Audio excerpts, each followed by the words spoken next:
Hey everybody, this is Heidi Bushback from St. Paul, Minnesota, and you're listening to the Charlotte Mason in the City podcast, the show that discusses how we practice Charlotte Mason in the city. But not only that, we also bring Charlotte Mason's life-giving principles to the people of the city, both young and old, and we hope that you'll enjoy our podcast today. Well, good morning and welcome to Charlotte Mason in the City with Heidi Bushback. And I have a wonderful guest today, Amber O'Neal Johnston, and she is the face of Heritage Mom. And she and I have gotten to know each other over the last 4 years. She came and spoke at LER, one of our Minnesota Charlotte Mason retreats, and I had the privilege of being her transportation and got to have her in my home. And then I got to stay in her home when we went down to Atlanta to take my daughter to college and visit. And so being in one another's homes has been like really sweet and a privilege. And so when I started my podcast a few weeks ago, I was praying about who should I interview? And I just was thinking about all my favorite Charlotte Mason moms and friends. And she popped into mind because she also lives near a city.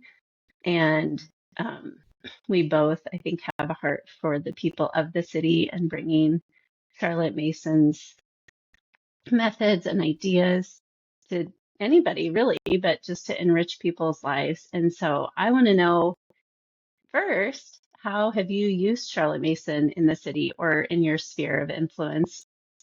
And you can share whatever you want. Okay, yeah. So I think that one, I've, been at this long enough that Charlotte Mason's principles and some of just the ideas that pour over into our lives, not just the school lessons, but in kind of who we are and how we operate. I think I carry those with me all the time. So wherever I am in any sphere, that is a part of what I'm bringing to the table.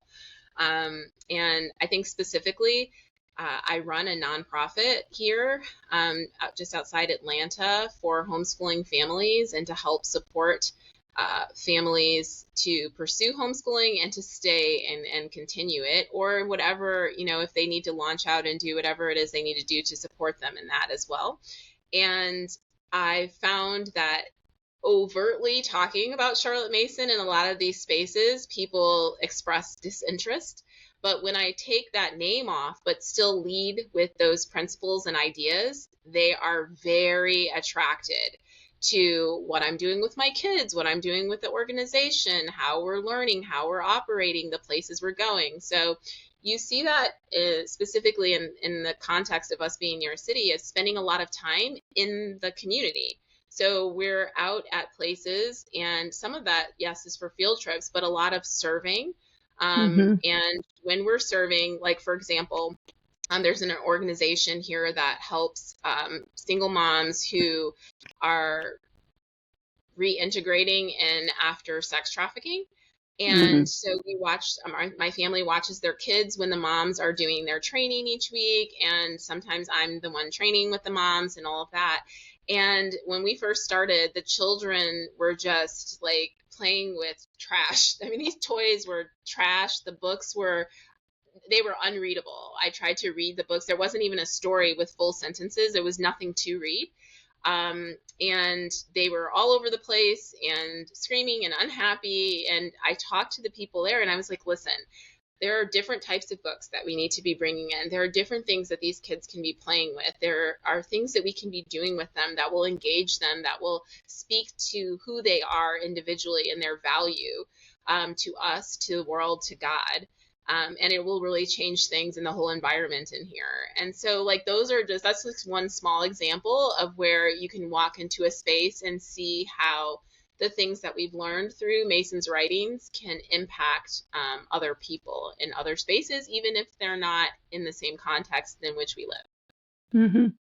Well, and I think probably in the same way that we don't want to always shove our faith down people's throats, like what you were saying, bringing principles without always saying this is Charlotte Mason. That it's like a almost vocabulary. They don't even know what that means. And Right. so in the same way, I'm not always talking about the Bible and God and my faith, but I'm using the principles of Christ to love and show hospitality. That's a warm sense of welcome to people. And I think like using living books and honoring the personhood of the child and exposing them to beautiful things, that will warm people's hearts and it's attractive. And I think it's because they really elevate the personhood of anyone we're interacting with. So yeah, that's really beautiful. Yeah, I think so too. And I think it's kind of, how can you say that? I think that with some audiences, when you focus too much on Charlotte Mason, the person, if they can't readily identify with, an old dead British woman, then they, they're like, what are you talking about? This has nothing to do with me. I don't care. I'm not interested. And so I think that we would follow, Mason's own, she talks so much about ideas, right? Yeah. Ideas, the science of relation. I think that those are the things to bring forth, the ideas.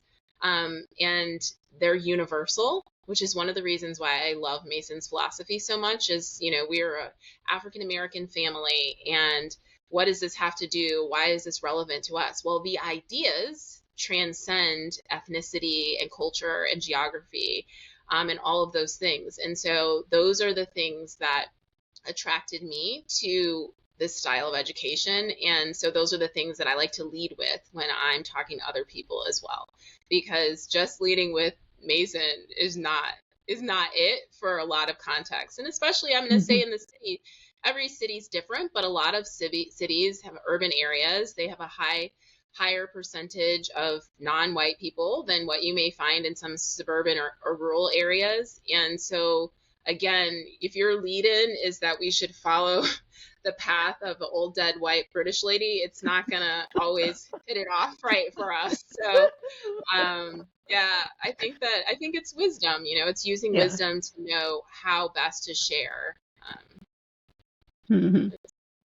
So I want to know, how have you personally learned how to live a more full life because of Mason? And maybe even tell a little bit about how you initially learned about Charlotte Mason or began implementing that in your homeschool, or why you even decided to homeschool, any of that. Yeah. So I first decided to homeschool because my husband begged me, and that's the honest truth. So I really did not have any of that in my mind at all. I was raised by two public school principals. Both of my parents were principals in my school district, and my sister, my grandfather, publicly elected school board officials, like public school. I was a graduate of public school. My husband went to public school. So I just didn't really have any ideas. We had decided we were going to do private Christian school. I will say that. But the homeschooling thing, I was like, get out of here with that. It's ridiculous. Like, it's a ridiculous, hilarious, crazy thought, and I'm not interested. And that was our story too. We both went to public school and my husband wanted me to homeschool and I was like, what? Yeah, I mean, this is nuts. Like, what's wrong with this guy? And so I just thought, I didn't even take him seriously for the longest, but he kept at it, and I'm so thankful he did. I think it's an example, one of many that I have in our marriage, of his leadership. And I'm thankful that he approached it with such humility, because ultimately what he ended up telling me was that he asked, would I try it for 1 year?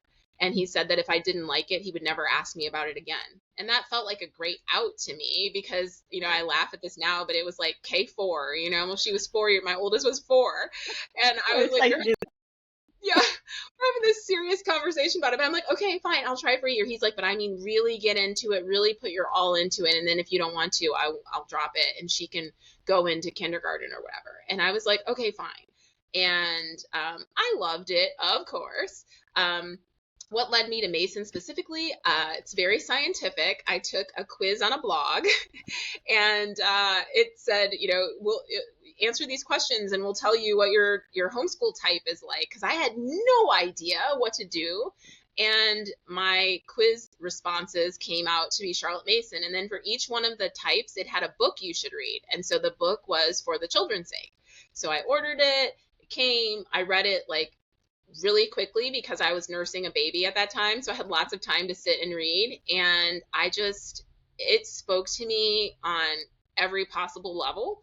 And I think that that's a lot the same story with a lot of people. I thought I was so unique in that this book like really, really led me down. And then everyone I talked to was like, yeah, for the children's sake. I'm like, oh, okay. And I just started learning more about it and slowly getting into like reading the volumes and researching and kind of just falling in love with it. At the same time, one of the things I love about Mason's philosophy, it was intertwined with my growth in my faith, my Christian faith as well. So I wasn't always only just studying Charlotte Mason's volumes. I'm also studying the Bible and growing in prayer and prayer practice and all of that. And those two things I think were working in tandem to kind of present to me what my family's life could look like. Mm-hmm. So how, after practicing it for many years now, with your kids, how do you think she has taught you how to live more fully as an individual? Yeah, I think about this a lot. It comes up in other contexts. And sometimes I think it's hard because it's like trying to separate, like trying to think of what parts of my life were rooted in Mason because it's so much of who we are now. For the longest, my kids didn't even understand. They thought Charlotte Mason was my friend. They were like, oh, my mom is friends with her. So I thought that like they don't know. It's just the way we live. So I would say some things. I hated history with an absolute passion, worst subject. It's the only AP class I took that I didn't get AP credit for because I did not do well on that exam. Art museums, art, boring. What's the point of that? I played the cello growing up for 10 years, so I was very familiar with classical music, but it wasn't something I would ever choose to listen to. And reading books, I mean, I just wanted to be entertained by the book. So if it was entertaining, that felt good. And I was a big reader, so I felt great about that. Didn't really think about those things. So I would say now where I thoroughly enjoy art, fascinated by all types of art, even if it's not my personal taste. Like I will tell someone that's not what I would hang on the wall in my house, but I admire it nonetheless. I admire the story behind it and the craftsmanship that went into it. Handicrafts, something I've always loved but didn't have a name for. Those are a part of our daily lives. And the hymns, like I've always loved hymns. My family, I've come from generations of Christian faith. And we all sing hymns, but like the idea that I would sing them at home with my kids, that was different. That was new. That's not something we would normally do outside of church. And so the fact that we sing hymns all the time in the house and that we have living books, so many living books that we look forward to reading, and this idea of books being able to communicate various ideas to us, and that they are entertaining. It's fun to read books, but the entertainment isn't the sole purpose of every book that you read. So I would say like an appreciation for life's beauty is the biggest impact that things have had on me. I was a very efficient, practical person before this. So like the quickest way to get something done, the least expensive, paper plates, no flowers, like just get it done. And I think that it's allowed me to slow down and see the beauty of a beautifully appointed table and fresh flowers and the beauty of nature and all of those things. And sure, Mason's writing doesn't have anything to do with how you set your table, but it opened my heart and my eyes up to noticing all of the different inputs that life has available to us. And I think that I was blind to a lot of that before. Yeah. Is there anything, I think, I mean, you have quite a big following, but in my view, you're still a regular homeschool mom. Like you're not some like big influencer that's just got a whole bunch of letters behind your name where you're trying to be this educator that doesn't actually practice homeschooling.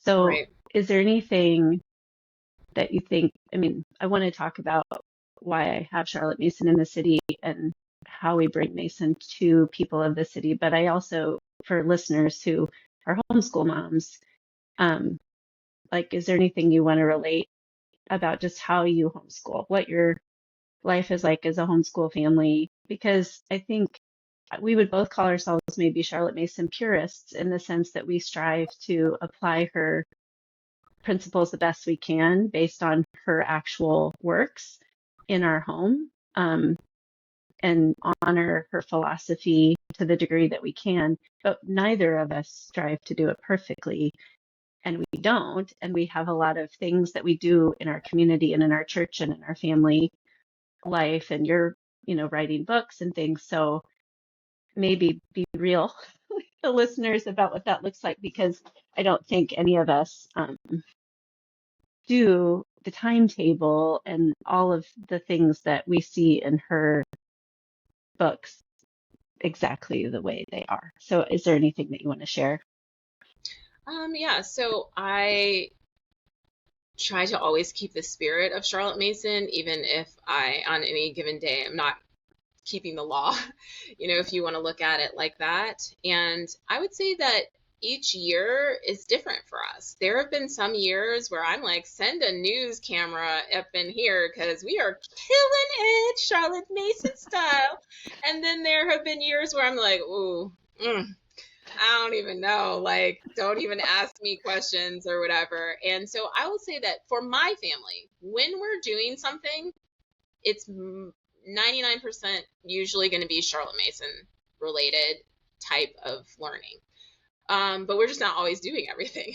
And so I think that's more what it is for me. And I, coach a lot of homeschooling parents, and, I try to just have joy and laughter and keep things light, because we put so much pressure on ourselves. But, moms will come and they'll be crying really about all the things that they're not doing from a Mason perspective. And I'm like, okay, I need to talk to you about this. So your, sixth grader didn't do, 3 Shakespeare plays this year. You guys only managed to get through one.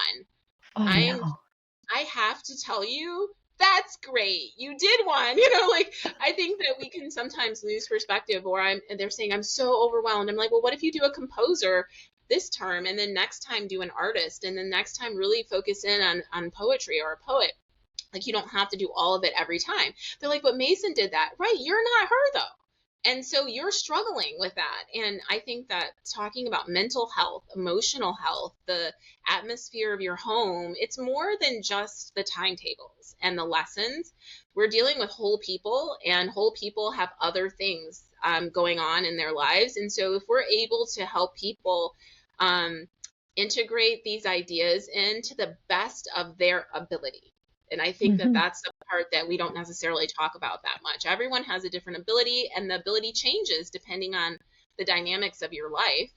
And so in my home, it looks like we do get up in the morning, we have hot breakfast, we do Bible study, we do sing hymns, and we sing folk songs, and we do poetry and a read aloud, and we do our current events. Our mornings are pretty consistent and solid because there's very little distraction at that time. After that, we break into kind of like independent work. My kids are 15, 13, 11, and 9. So I start with the 9-year-old and work with him a lot. And then I move on to the 11-year-old, whatever he may need me for. And then I check in with the 13 and 15-year-old. And honestly, at this point, they don't need me nearly as much. I read written narrations that people have done. I complain about the ones that haven't been done. And, we clean up, we do laundry, we cook dinner, just like any other family. So I'll see it impacts our family in ways that aren't as noticeable during our actual, if you want to say, school day. But like when we travel, the types of things we look for, even if we're going to visit family members or things, we're looking for touch points. Like if that local museum has the work of an artist that we've studied, we're definitely going to go see that in person. If we can catch a wonderful concert of some type of music, and not just classical music, we study different types of music. If we can see a live performance, if we can go see a historic place or someplace on the Register of Historic Places, we'll do that. So if we're in DC, yes, we're going to go to Cedar Hill and see Frederick Douglass's home, and we're going to talk about him, and we're going to go to museums, and they're all free. So we're going to go to too many museums. The kids are going to be mad. It just impacts kind of what we value and how we spend our time. but that doesn't mean that it's done perfectly. And I'll give you an example. My kids have not studied Latin, for example. Do I think that's nice? I do think it's nice. I admire people whose families have found the time to do that. I think it's great, but we just haven't. And, I can just say sorry. Yeah. So I'm okay with those things. It's perfectly imperfect. Hmm. We also have not done Latin. My oldest daughter, she did like a semester or a year at a co-op many years ago, and it wasn't Charlotte Mason style or anything. She really liked it, but then it was over. And but then with my youngest, she's 12, and my older kids are doing some out of, dual enrollment things. She is so interested in it. And she learned to read by herself, and she never makes spelling errors hardly ever. And she's been writing since she was 4. And I just, thinking about the great recognition and letting the Holy Spirit lead. Um, Within 2 weeks of starting this fall, she was so excited about doing our Latin lessons. I was like, oh, she really likes language. She's always been really good at language. And then my friend Andrea has some Charlotte Mason Spanish online lessons, and she had posted on Facebook, and I thought, well, I didn't even know she was doing this. And so we joined late, but she's doing Spanish now with her too and loving it. And I've never been able to do foreign language as well because we're busy with so many other things, but she's doing it and loving both. And so I just feel really pleased and at peace that I didn't feel pressure to do it with my older 3, but I'm okay with like investing more time with her because it seems like it's a gift and interest for her. And I just think like, thank you, Lord, that at this time when I have the capacity to do it with her, we can, because it seems like it's something she might really use. And so it's been fun to say, like, maybe you'll be a missionary, or maybe you'll translate things for people, or maybe you'll just love language, and that whatever, like it's giving her a lot of vibrancy in life. So I don't think any family should feel shame that they can't cover it all. And I mean, thinking about cultural, like what we were talking about earlier, not everybody resonating with a dead white woman from England, understanding culture and history and the time and place in which a methodology is put forward. Like the governesses at her school were all these single women, and they were helping teach. And it was a time when wealthier families had, help in their homes. And most of us don't have help in our homes, or servants that do our dishes and cook in the kitchen for us. And so a mom who is doing everything to manage our house and teach our children cannot do every aspect of the same kind of education. So I think Yeah, and I think that, 2 things that come up for me listening to you. One is this idea of, if you want to be someone who spreads Mason's ideas into new contexts or with other families and communities and schools and places, you have to really know her work. You have to understand it, because it's by understanding it, that's how you get the freedom to maneuver more widely.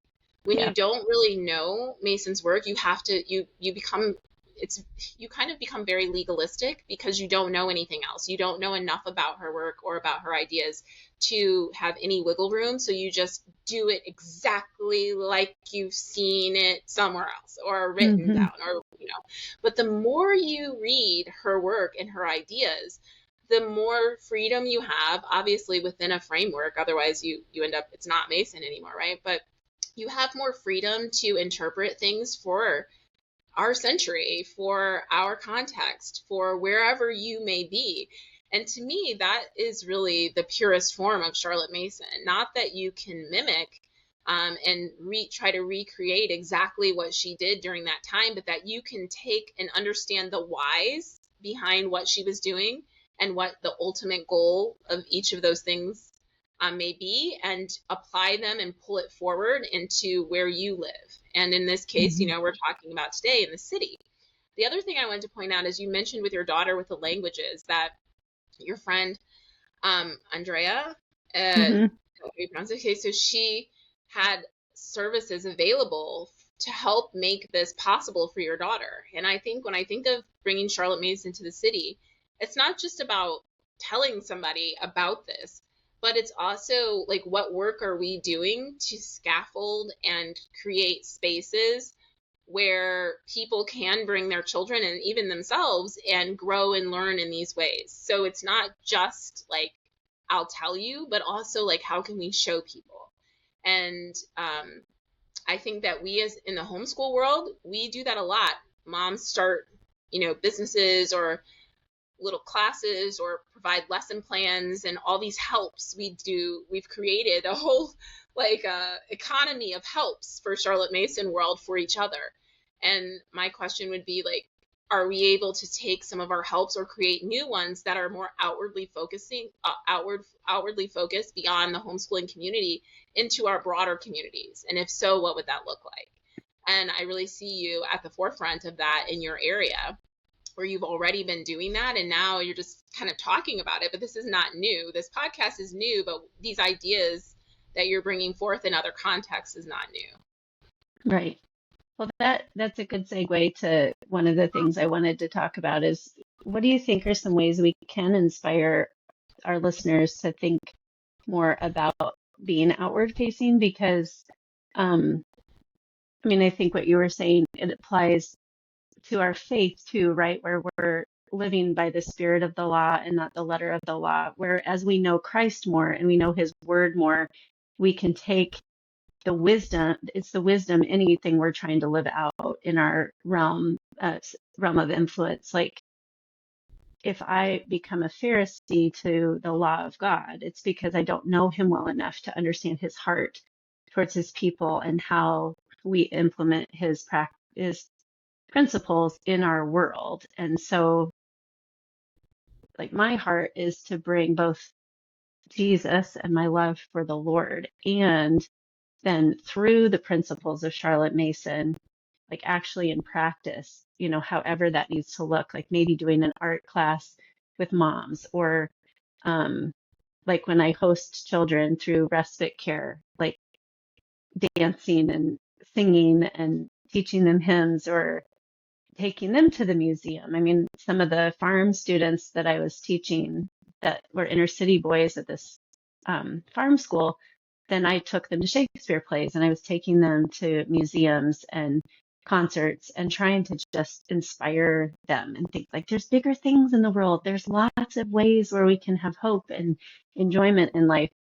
But I do get concerned that many Christian homeschool families we're so worried about discipling our own children that we forget the Great Commission to go and bring the good news to others. And I think like Mason gives us a framework to do that. It's like, oh, we could gather and we could appreciate art together, and in that see the beauty of God, and we could be together and love each other well. And there's times and seasons for everything. So I don't want to make a mom with small babies feel guilty that she's not, doing outreach or whatever. But I think that we should always just be praying, Lord, how can you help me see a way in which I can bring a life-giving idea to my community in whatever place we're at? And I think that, even parents, moms with young kids, or those that can't leave the house often, or whatever their context, if you sit down and really think about the ultimate goal, if the goal is to help present life-giving ideas to your wider community, there are ways to do that with very little time and not leaving the house. So one example is, I am heavy on the book request forms for my local libraries. Right? That's like, it takes me 30 seconds to fill out the form on my computer at home. But like, when I read a beautiful living book and then I look and see that it's not in my library, I request it. And to me, I'm putting that out there. They always get the books. And now there are other children in my community who can read these same books. Like, that's just one very small, simple thing. But I just want to encourage people, like, everything you do doesn't have to be this like huge, great act that's going to be like covered on a news report. It's usually like a million of the tiniest things that add up into this big swell. So never think that the things like that you do are too small. I would say that, goodness, there's so many different areas that we can kind of take when we're thinking of bringing these ideas. I know at the LER, since you mentioned that, that's where we met, I did a talk on poetry. And in the talk at the end, I shared about how there's a famous rapper that a lot of kids look up to around this country. And when reporters asked him, like, what makes his rap so good, how can he be so good at it, he said he gives all credit to his 8th grade English teacher. Mm-hmm. And people were like, okay, whatever. And I'm like, wait a minute, can we rewind that? And he's done it multiple times. Anytime he's asked that question, he goes back to his English teacher. And I think that's a revolutionary act, and I've learned a lot from it. So this idea of taking something that someone relates to, in this case, rap, and saying, I'm a great rapper because I'm a great poet, because I was introduced to great poetry and learned to write my own great poetry by my English teacher. So what he's saying is, school's important, your lessons are important. Rap is poetry to a beat. And the reason that I'm good at what you like is because I'm good at the foundation behind it. And so I think that those are times when people ask us about what we're doing, whether it's our mothering or whatever work that we're doing, when we can present that back to them in a way that they can relate to it with the underlying idea still intact. So I use that as a different language. So when I'm doing my work in the community and I run across kids and I'm like, oh, what do you want to be? Or what do you know? They're like, I'm going to be a rapper. I'm like, oh, so you're really good at poetry then. Like, let me share some of my favorite poems with you. And they're looking at me like, what? And I'm like, oh yeah, you can't be great at rap if you can't be great at poetry. That they're intertwined. You can't break them apart. And their eyes get really big. And now I have an opening to share with them in a different way. And so you talked about a lot of homeschool parents being very insular in their care and discipleship, but a lot of times we're also very judgmental.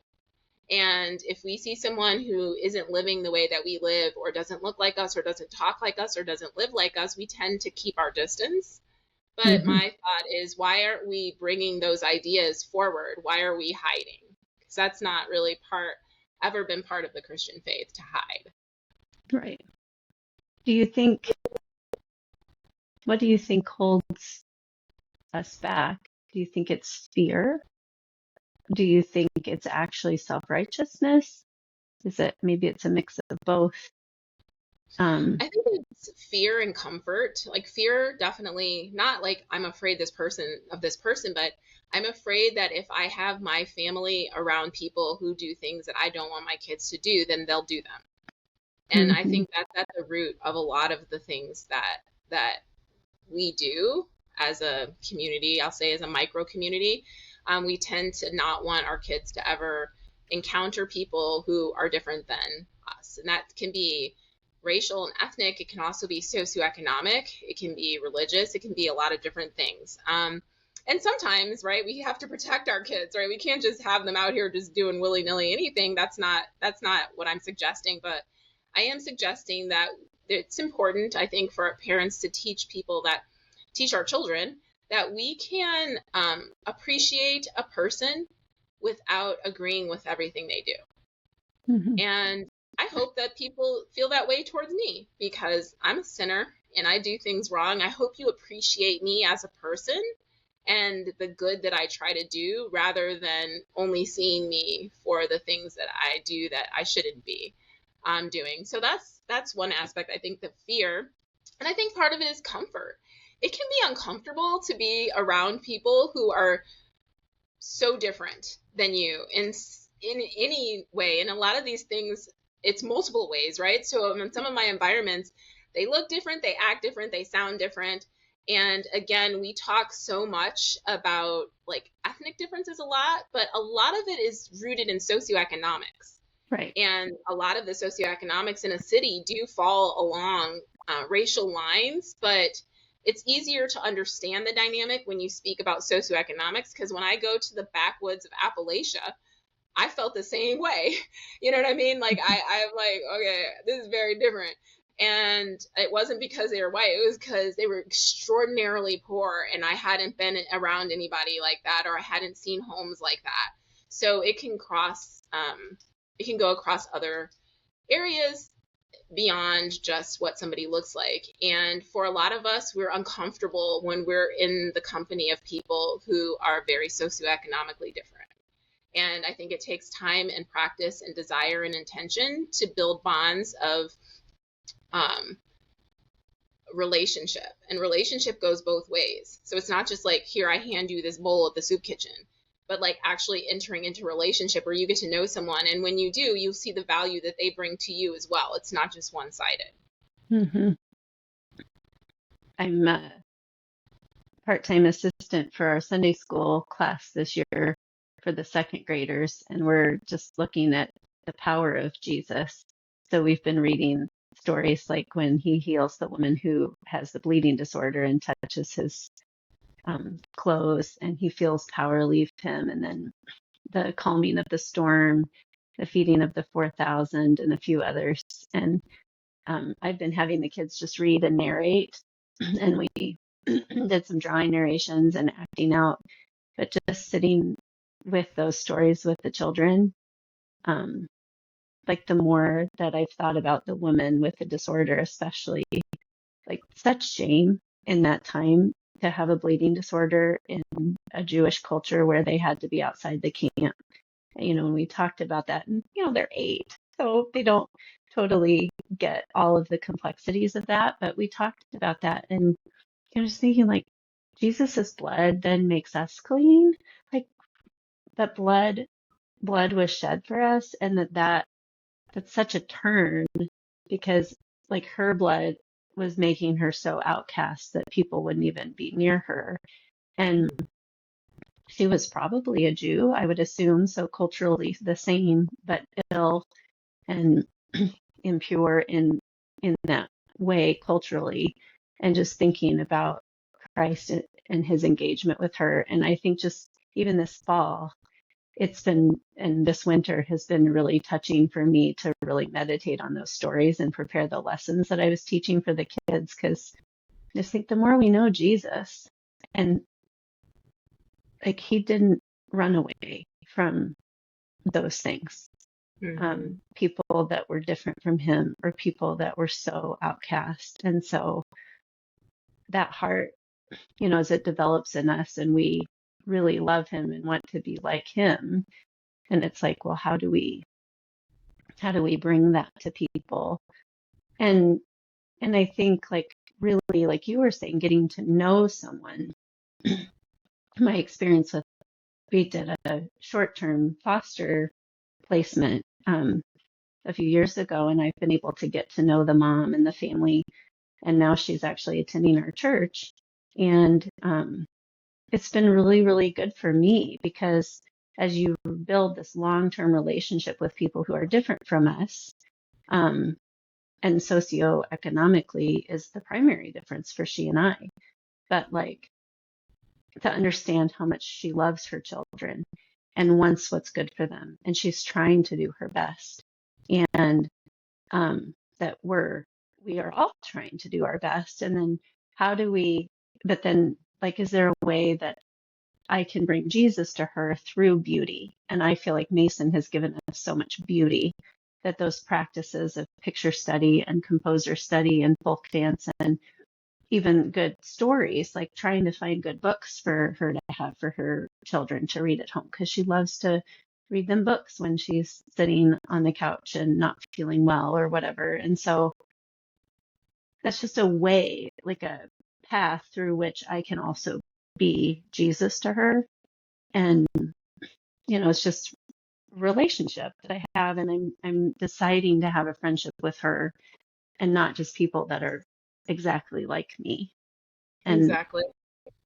so I think I just want to, as people listen to this, I want to encourage them to actually ask the Lord what he would call each of us to, and how can we be salt and light in our communities.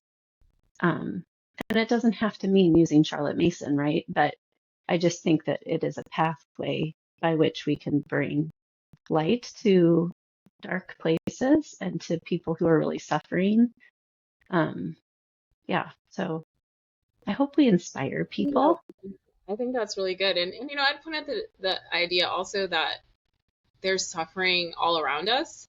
So even in your neighborhood, your neighbor next door and across the street, and some things, how can I say this?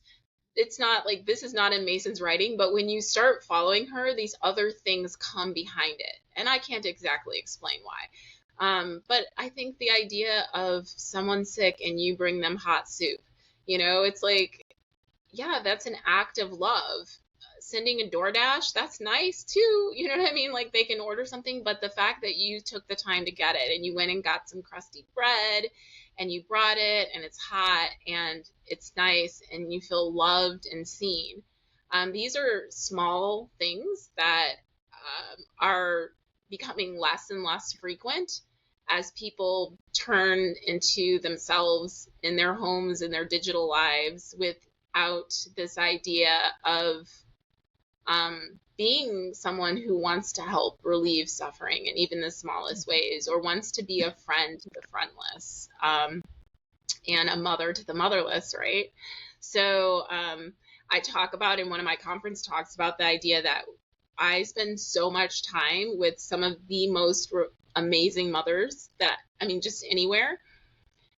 And that it's important for us to remember that we aren't only called to mother our children in our homes, but that we are called to be mothers. And that means that the children of our communities and the children, our neighbors' children, and the people across town, and all of these children are part of our responsibility. And some people disagree with that. You see us, we end up maybe arguing or fighting about that. But I think that we do have a responsibility to mother more than just the children in our homes. So, and I think that's good. I don't know why we would disagree or argue about it. It's unfortunate because even like Paul talks about older women teaching younger women. Mm-hmm. So like being a mother to a younger mother, and if that's in the Bible and that Christ is a father to the fatherless, like, an outworking of him in us is to be a mother also to the motherless. Yeah, Like, no, I definitely think so. I think that's really and good. yeah. Well, thank you so much. Are there any other things that you want to share about either the work that you're doing? You have a new book.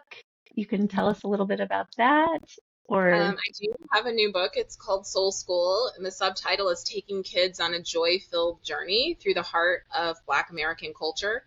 And so part of, my work has been in sharing beautiful stories within my community, my, smaller community of African American, Black American families. And it's been difficult because I want to try to give them resources where they feel that they're a part of what we're talking about.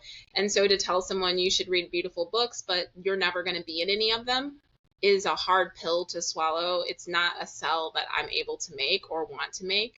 And so I've worked really hard in the last few years of trying to add resources to our community that help families like mine to be able to come into the fold of these beautiful ideas and to feel like they're a part of it as well. And so this was one of those steps. It's a book about books. All of the books are Black stories, fiction and nonfiction. And they're fun, light-hearted ones, and there are deeper, more serious ones, and there's poetry and prose and old and new books. They're all written by Black authors. And the first part of the book talks about what I look for in a book about Black American culture and what I'm searching for in children's books. And then the back half is just a completely robust and really detailed, curated, and annotated book list. wow. Well, that's exciting. That'll be Yeah. good for not just homeschool families, but people that want to do schools, or for me, if I start a school in the inner city or whatever. I think you were working with CMI on some of the books a few years ago, weren't you? Yeah, so I'm a board member of the Charlotte Mason Okay. Institute, and I don't work on selecting the books so much, but just kind of joining in with this organization that's focused on bringing Mason's ideas to today's children. And that's a passion that I share. And so that's kind of what I bring to the table there. Yeah. And it was great because I think around the time I was working at the inner city farm school, we used the Alvieri curriculum that they have. And it was one of the first years I felt like they had a more diverse book list, maybe because of your influence a little Mhm. bit there. But we did Paul Lawrence Dunbar's poetry.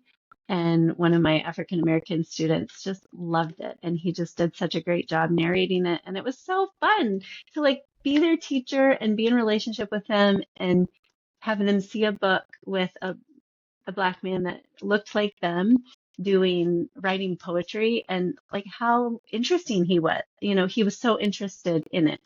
And It's so powerful and yeah, it's undeniably powerful. And so I hope that more people are able to see that in their various contexts and maybe will pick up the mantle of reading expansively and sharing with other people. yeah, that would be so great.